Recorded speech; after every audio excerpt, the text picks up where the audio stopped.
संत रविदास के द्वारा एक राजा की कथा। नरपति एक सिंहासनी सोया, सुपने भयो भिखारी। अछत राज बिछरुत देखू पाया, सोगति भई हमारी।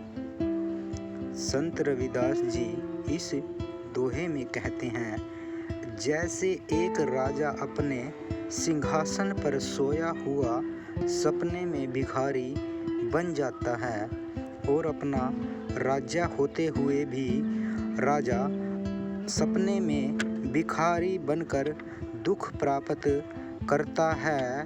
ऐसी ही हालत इस जीव की है जो संसार रूप सपने में आपसे बिछुड़कर दुख पाता है। संत रविदास जी कहते हैं, राजा जनक मिथिलीपुरी में विराजमान था। गर्मी के दिन थे।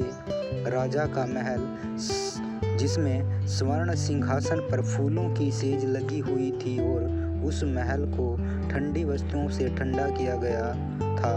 राजा को अपने सिंहासन पर नींद आ गई और सपना देखा जिसमें शत्रु राजा ने उसके राज्य पर हमला कर दिया और उसका राज्य छीन लिया। तेज धूप में राजा को नग्न अवस्था में देश से निकाल दिया गया। उस समय उसके शरीर पर केवल लंगोटी ही थी। दूसरे राजा ने सारे गांव और नगर में सूचना दी कि जो कोई भी राजा जनक को अन्न एवं जल देगा वह सजा पाएगा और जो राजा की निरादर करेगा उसे इनाम दिया जाएगा। प्रजा ने शत्रु राज्य के डर के कारण राजा जनक का बहुत अपमान किया। नीचे से धरती और ऊपर से आकाश की गर्मी के कारण राजा के पांव पर छाले पड़ गए। राजा जनक को भूख ने बहुत व्याकुल किया। शरीर कांपने लगा, इतना कमजोर हो गया कि वह चलते फिरने से भी असमर्थ हो गया। जिस प्रकार प्रजा का उसने भला किया था, उसने विरोधी राजा के भय के कारण उसकी किसी ने कोई सहायता न की। किसी स्थान पर खिचड़ी बंट रही थी। बहुत भिखारी इकट्ठे हुए थे। खिचड़ी बंट चुकी थी। राजा ने खिचड़ी बांटने वाले को प्रार्थना की कि मुझे खिचड़ी दो। खिचड़ी लेकर जब राजा खाने लगा तो उसी समय दो मस्त सांड आपस में लड़ते लड़ते राजा से टकरा गए। राजा का खिचड़ी वाला बर्तन गिरकर टूट गया और खिचड़ी मिट्टी में मिल गई। राजा जोर जोर से रोने लगा। अधिक आवाज के कारण उसकी निंद्रा खुल गई। राजा का सपना टूट गया। उसने अपने आप को स्वर्ण सिंहासन और फूलों की सेज पर पाया। राजा को अब कुछ भी अच्छा न लगता। उसको पूर्ण विश्वास हो गया कि मैंने जो सपना देखा वह विपत्ति मुझ पर जरूर आएगी। कोई शक्तिशाली शत्रु राजा मेरी ऐसी ही हालत करेगा। राजा को अब महल और सभी सुख सुविधाएं झूठी अनुभव होने लगी। राजा दिल और दिमाग से गिर चुका था। वह अपने घोड़े पर चढ़ सपने वाली जगह देखने गया जहां उसने खिचड़ी मांगी थी। उस जगह को देखकर उसे यह भ्रम हो गया कि जो सपना मैंने देखा है वो सच है या यह संसार सच है। अब राजा ने अपने दरबार में सभी ऋषि मुनियों को बुलाया। सब ने आगे प्रश्न किया कि सच है या वो सच है। कोई भी इस प्रश्न का उत्तर ना दे सका।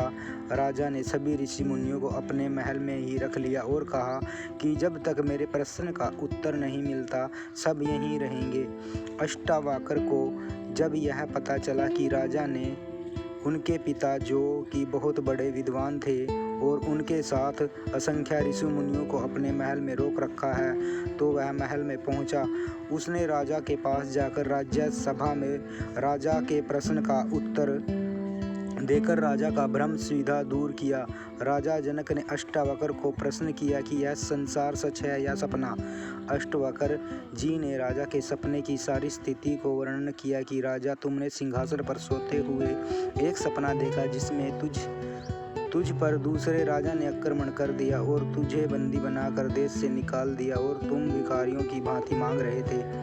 इतने में उसकी निद्रा खुल गई और अपने आप को सिंहासन और फूलों की सेज पर पाया। आपको यह भ्रम था कि जो आपने सपने में देखा वह सत्य है, यह संसार सत्य है। दोनों सपने झूठ है। यह संसार रूपी सपना अधिक देर तक रहने वाला है, जबकि रात का सपना कम समय का है। जैसे एक आदमी एक सेर आटा हर रोज खा सकता है, यदि उसके पास एक सेर है तो एक दिन में ही खत्म कर लेगा। यदि उसके पास 1 मण आटा है तो 40 दिन में खाएगा। परंतु सेर आटा और मण आटा दोनों ही खाने में खत्म हो जाएंगे। ऐसे ही सपना सेर आटे के समान है और संसार मण आटे के समान है, दोनों एक दिन खत्म होने हैं। इसलिए संसार और सपना दोनों झूठ है। इस प्रकार राजा जनक को भ्रम अष्टावक्र जी ने दूर किया। धन्यवाद।